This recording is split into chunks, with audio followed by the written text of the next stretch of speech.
Hello மக்களே, எல்லோரும் chilli chicken சாப்பிட்ருப்பீங்க, chilli omelette சாப்பிட்ருக்கீங்களா? இனிமேல் இந்த ரெசிபியை பார்த்து செஞ்சு சாப்பிட்டு பாருங்கள். அவ்வளோ டேஸ்ட்டாக இருக்கும். அட் தி சேம் டைம் ரொம்ப ஈஸியான ரெசிபி தான். ஒரு பவுலில் நான் இன்றைக்கி 2 முட்டை எடுத்திருக்கேன். ஸோ நீங்கள் எத்தனை முட்டை வேணாலும் எடுத்துக்கோங்க உங்களுடைய தேவைக்கு. உப்பு, மிளகுத்தூள், பச்சை மிளகா, ஒரு வெங்காயத்தை நல்லா குட்டி குட்டியாக கட் பண்ணி நல்லா பீட் பண்ணி வச்சுருக்கேன். நல்லா பீட் பண்ணுங்கள், ஓகேங்களா? அப்போ தான் வந்து நல்லா ஒரு மாதிரி புஃபியாக வரும். அதுக்கப்புறம் பனியார சட்டியில் எண்ணெயை ஊற்றிக்கலாம்.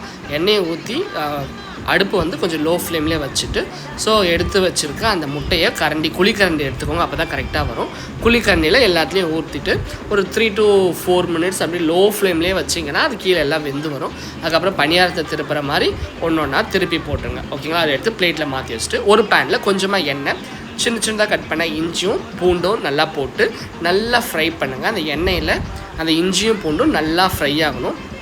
அதுக்கப்புறம் ரெட் சில்லியை வந்து நான் ரெடி பண்ணி வச்சுருந்தேன். ரெட் சில்லி இல்லைன்னா நீங்கள் செஷ்வான் சாஸ் கூட போட்டுக்கலாம். அதுக்கப்புறம் கொஞ்சம் டொமேட்டோ சாஸ் போட்டுட்டு கொஞ்சமாக தண்ணியை ஊற்றி நல்லா அப்படியே மிக்ஸ் பண்ணிகிட்டே இருங்க. அதுக்கப்புறம் 1/2 ஸ்பூன் வந்து சோயா சாஸை ஆட் பண்ணிக்கலாம், ஓகே?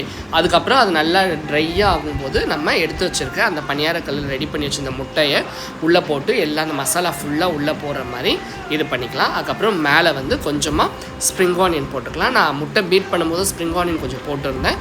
ஸோ இப்பவும் கொஞ்சம் ஸ்ப்ரிங் ஆனியன் போட்டு பிளேட்டில் மாற்றி ஒன்றா சாப்பிடுங்க. சாஃப்டாக இருக்கும், டேஸ்ட்டாக இருக்கும். எப்படி சொல்கிறது, நல்லா இருந்துச்சு. நான் புதுசாக ட்ரை பண்ணேன். நல்லா வருமானு எனக்கு தெரியல. ஜஸ்ட் ட்ரை பண்ணேன், நல்லா இருந்துச்சு. ட்ரை பண்ணுறதுல தப்பு இல்லையே. நீங்களும் ட்ரை பண்ணி பாருங்கள். Bye bye.